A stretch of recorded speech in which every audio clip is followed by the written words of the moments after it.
Kembali lagi di channel Penuntut Ilmu, jangan lupa like, komen dan subscribe jika video ini bermanfaat. Adab memberi nasihat dalam Islam. Dilansir dari berbagai sumber, agama Islam adalah agama nasihat.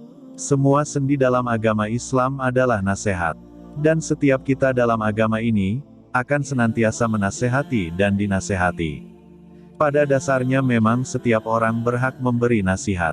Akan tetapi, memberi nasihat juga tidak bisa sembarangan. Islam mengajarkan umatnya untuk selalu berperilaku sopan dan santun terhadap semua orang. Memberikan nasihat jika tidak dengan adab, tak jarang bukan mendapatkan manfaatnya orang yang dinasihati justru merasakan sakit hati. Lantas untuk mencegah hal ini perlu ada adab menasihati dalam Islam. Ada etika dan aturan dalam memberi nasihat untuk istri, anak, saudara, ataupun orang lain. Dengan begitu nasihat yang disampaikan bisa sampai dan diterima dengan baik oleh orang lain. Berikut ini adab menasihati dalam Islam yang perlu diketahui antara lain. 1. Nasihat diniatkan untuk mengingatkan. Adab menasihati dalam Islam yang pertama adalah berniat untuk mengingatkan bukan untuk menunjukkan keegoisan atau pamer. Sangat berbeda jika seseorang memberi nasihat dengan maksud untuk memperbaiki saudara-saudaramu sebagai cara berdakwah yang baik menurut Islam. Lebih baik dibandingkan untuk menunjukkan diri lebih benar, lebih takwa dan lebih berilmu. Jangan pernah memberikan nasihat dalam kondisi merasa diri lebih baik dari saudara kita karena itu termasuk kebanggaan dalam Islam. Tidak ada manusia yang nyaman ketika diberi nasihat dalam posisi yang salah. Beralih nasihat dapat memosisikan diri secara setara bahwa kita perlu untuk belajar. Dengan begitu nasihat yang diberikan akan lebih efektif. 2. Niat ikhlas karena Allah Subhanahu wa Ta'ala. Dalam laman Muslimah, niat ini untuk mendapatkan ridho Allah Subhanahu wa Ta'ala. Rasulullah Shallallahu Alaihi Wasallam bersabda, yang artinya, sesungguhnya setiap amal itu bergantung kepada niatnya dan sesungguhnya setiap orang itu hanya akan mendapatkan sesuai dengan apa yang diniatkannya. Barang siapa yang hijrahnya kepada Allah dan Rasul-Nya maka hijrahnya dinilai kepada Allah dan Rasul-Nya. Dan barang siapa yang hijrahnya karena dunia yang hendak diraihnya atau karena wanita yang hendak dinikahinya, maka, hakikat hijrahnya itu hanyalah kepada apa yang menjadi tujuan hijrahnya. Hadits riwayat Bukhari dan Muslim.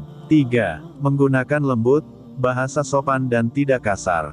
Adab menasihati lainnya yang juga perluas diperhatikan yakni dengan berbahasa sopan santun dan tidak kasar. Agar saat menasihati seseorang yang dinasihati tidak sakit hati dan lebih mudah didengar dan dimengerti. Dalam menyampaikan nasihat hendaknya menggunakan kata-kata yang baik, yaitu kata-kata yang penuh kelembutan dan hikmah. Perhatikan bagaimana Allah Ta'ala perintahkan Nabi Musa dan Nabi Harun, alaihi wassalam ketika akan memberi nasihat kepada Firaun. Allah berfirman, hendaknya kalian berdua ucapkan perkataan yang lemah lembut, mudah-mudahan ia akan ingat atau takut kepada Allah. Qs. Taha, 44. Padahal Firaun jelas kekafirannya dan kezalimannya. Bahkan ia mengatakan, aku adalah Tuhan kalian yang maha tinggi. Namun tetap diperintahkan untuk memberi nasihat yang lemah lembut. Maka bagaimana lagi jika yang dinasehati adalah seorang muslim yang beriman kepada Allah. Celaan dan hinaan tidak menjadi halal ketika memberi nasihat kepada orang yang jatuh pada kesalahan. Celaan dan kata-kata kotor bukanlah akhlak seorang mukmin. Dari Abdullah bin Mas'ud radhiyallahu anhu, Nabi Shallallahu Alaihi Wasallam bersabda, seorang mukmin bukanlah orang yang suka mencela, suka melaknat, suka bicara kotor dan suka bicara jorok. Hari Tirmidzi nomor 1977, disahihkan Al-Albani dalam silsilah Sahihah nomor 320. Dan janganlah menganggap remeh perkataan yang buruk dan menyakiti hati orang lain. Karena bisa jadi perkataan itu bisa menyeret kita ke dalam neraka sangat dalam. Rasulullah bersabda yang artinya, sesungguhnya seorang hamba ketika berbicara dengan perkataan yang dianggap biasa, namun akan menyebabkan ia masuk neraka 70 tahun, hadits riwayat, Tirmidzi nomor 2314, disahihkan oleh Albani dalam Sahih at-Tirmidzi.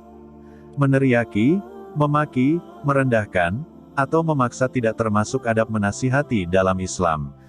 Meskipun ditujukan untuk kebaikan. Bahkan Allah Subhanahu wa Ta'ala memerintahkan Nabi Musa dan Harun untuk menasihati Firaun yang sombong dan melakukan kerusakan besar. Keduanya diminta untuk berbicara lembut kepada pemimpin yang sangat sombong itu. Sesungguhnya Allah menyukai kelembutan dalam segala hal. Hadits riwayat Bukhari Muslim.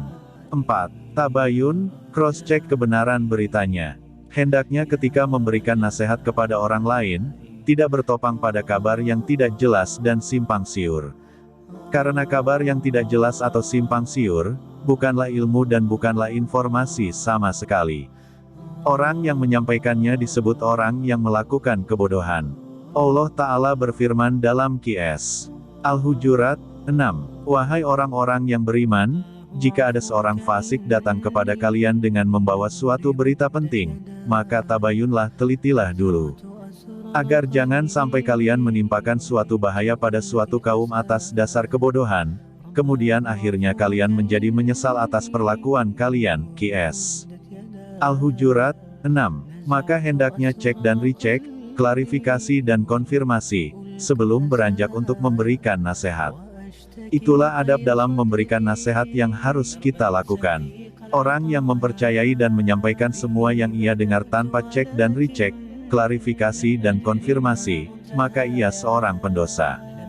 Dari Abu Hurairah radhiyallahu anhu, Nabi kita Shallallahu alaihi wasallam bersabda, cukuplah seseorang telah berdosa jika menyampaikan seluruh yang ia dengar. Hadits riwayat Muslim nomor 5. 5. Jangan suuzan atau buruk sangka. Hendaknya nasihat yang diberikan kepada orang lain, bukan didasari oleh prasangka buruk. Allah Ta'ala berfirman, jauhilah kalian dari kebanyakan persangkaan, sesungguhnya sebagian prasangka adalah dosa. QS Al-Hujurat 12. Dari Abu Hurairah radhiyallahu anhu, Nabi Shallallahu alaihi wasallam juga bersabda, jauhilah prasangka, karena prasangka itu adalah perkataan yang paling dusta. Hari Bukhari nomor 5143, Muslim no. 2563. Hendaknya kita mencari kemungkinan-kemungkinan baik bagi saudara kita sesama muslim, selama masih memungkinkan. Seorang mukmin itu mencari uzur, alasan-alasan baik, terhadap saudaranya. Sedangkan seorang munafik itu mencari-cari kesalahan saudaranya. Hadits riwayat Al-Baihaqi dalam Syu'abul Iman nomor 10437. 6. Memberikan nasihat secara privat. Banyak orang yang salah dalam memberikan nasihat dan merasa paling pintar. Adab menasihati menurut Imam Syafi'i yakni sebaiknya dilakukan dengan cara privat dan empat mata saja. Bahkan jika perlu rahasiakan waktu dan tempat ketika menasihati istri atau orang lain. Imam Syafi'i dalam perkataannya berbunyi, berilah aku nasihat ketika aku sendiri, dan jauhilah nasihat di tengah keramaian karena nasihat di tengah manusia adalah salah satu jenis caci maki yang tidak suka aku dengarkan. 7. Bersabar dalam menasihati. Tidak ada alasan untuk berhenti memberi nasihat walaupun nasihat yang disampaikan tidak pernah dihiraukan atau dilaksanakan. Bersabarlah bagian dari adab menasihati dalam Islam yang harus kita perhatikan. Allah Subhanahu wa Ta'ala berfirman, dan berperingatanlah karena sesungguhnya peringatan itu bermanfaat bagi orang-orang yang beriman. QS As-Sariyat 55. Jangan pernah bosan memberi nasihat dan peringatan, karena batu yang sekalipun berlubang jika terus-menerus akan menetaskan air, apalagi hati manusia.